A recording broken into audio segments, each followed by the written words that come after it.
As the world faces yet another financial crisis, it's time to ask ourselves, how will this recession impact the way we live? Will we emerge from this economic downturn stronger or more resilient, or will it leave lasting scars on our society? Join me as we explore the implications of this impending recession and what it means for our future. But first, let's take a closer look at what led us up to this point in history.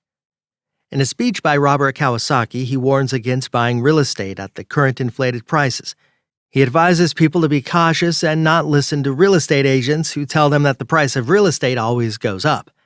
Kiyosaki explains that the current hype in the market is due to credit and debt pumping into the economy, and that the Biden administration's policies of shutting down the XL pipeline and stopping drilling for oil intentionally causes inflation. He emphasizes that inflation makes the rich richer, while the middle class pays higher taxes and the poor get poorer. Kiyosaki believes that the U.S. dollar crisis is one of the biggest changes in world history, and that America is at a turning point. Kiyosaki draws parallels between the current real estate market and the market before the 2008 collapse. He warns that people who are buying real estate at inflated prices are like stupid little hogs driving to slaughter. He advises people to wake up and beware of the risks. Kiyosaki cites a quote from Rockefeller, who said that when shoeshine boys are giving stock tips, it's time to get out of the market.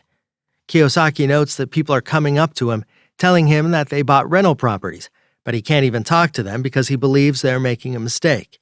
Kiyosaki cautions people against buying real estate at inflated prices due to the current hype. He warns that the U.S. dollar crisis is one of the biggest changes in the world and that people need to be aware of the risks. Kiyosaki advises people to wake up and be aware of the risks and not to listen to real estate agents who tell them the price will always go up. Robert Kiyosaki shares in a speech that he bought a rental property, but upon realizing the risks involved, he advised his friend Ken to sell it. Kiyosaki believes that people who have invested in real estate have drank the Kool-Aid, meaning that they've bought into the hype of the current market. Kiyosaki advises people to listen to what Richard Duncan has to say. He explains that the Fed was creating $120 billion a month, but they announced in November that they would start tapering that by reducing it by $15 billion a month. However, the following month, they doubled that amount and decided to reduce it by $30 billion a month, which meant that the money printing would come to a complete stop early next month. Kiyosaki warns that the real blow came when the Fed started to let it be known that they planned to do the opposite of quantitative easing, which is quantitative tightening. Quantitative tightening destroys money, causing asset prices to fall, and it's going to make it harder for people to buy a house or flip it. Kiyosaki believes that quantitative tightening is the opposite of quantitative easing, which is printing money, causing inflation, and stimulating the economy. Kiyosaki warns that the Fed is worried about the inflation rate, which has moved up to 7%, and is taking steps to bring it back down. However, he notes that the Fed's actions to destroy money tend to make asset prices fall, such as stocks and property. When asset prices fall, people become less rich, spend less money, and prices tend to fall as well. Kiyosaki emphasizes that people need to be aware of the risks involved and not fall into the trap of buying real estate at inflated prices. He advises people to listen to Richard Duncan's advice and warns that the current market is risky. He advises people to be cautious and not drink the Kool-Aid. In a speech, he discusses the current risks in the economy and talks about a potential crash. He points out that the S&P fell almost 10% and the Nasdaq fell 15% last month, with some high-flying stocks being hit even harder. He cites the example of Facebook, which lost 26% in a day, destroying $230 billion of American wealth.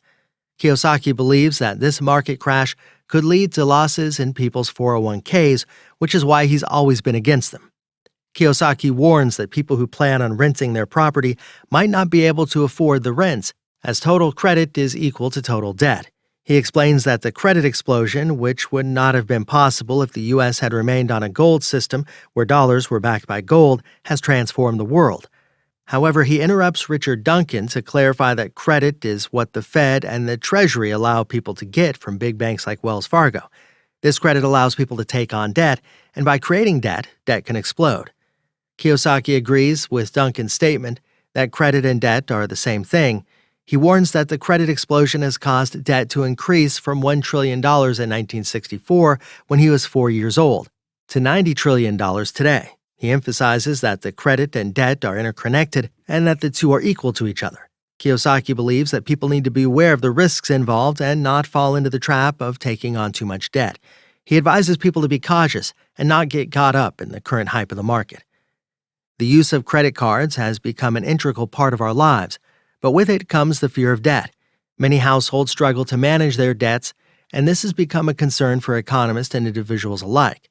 Robert Kiyosaki, the author of Rich Dad, Poor Dad, argues that the current economic system is not capitalism, but rather creditism. In this view, credit drives economic growth and has made us dependent on it.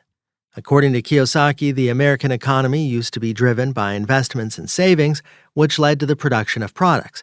However, the new economy is driven by credit creation and consumption.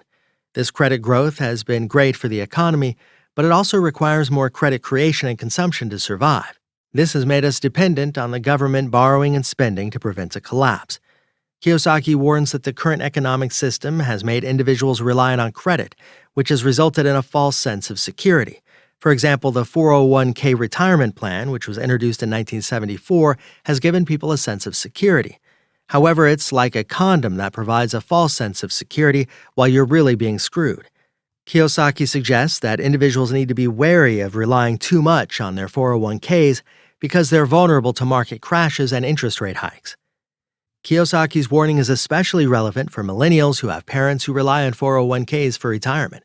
If the market crashes or interest rates increase, their parents' retirement savings could be drastically reduced. This would also impact the financial stability of their children, who may have to provide support for their parents. In conclusion, the use of credit has become a necessary part of our lives, but it also comes with the fear of debt. Kiyosaki's argument that the current economic system is driven by credit creation and consumption is a warning that individuals need to be aware of. This creditism has made us dependent on government borrowing and spending, and if the system collapses, we risk falling into a depression. As Kiyosaki warns, individuals need to be cautious about relying too heavily on 401ks because they're vulnerable to market crashes and interest rate hikes. That's all for this video. If you liked it, hit the like button and subscribe to Monetary Overwatch and turn on the notifications so you never miss any videos from us. See you in the next video. Till then, take care and thanks for watching.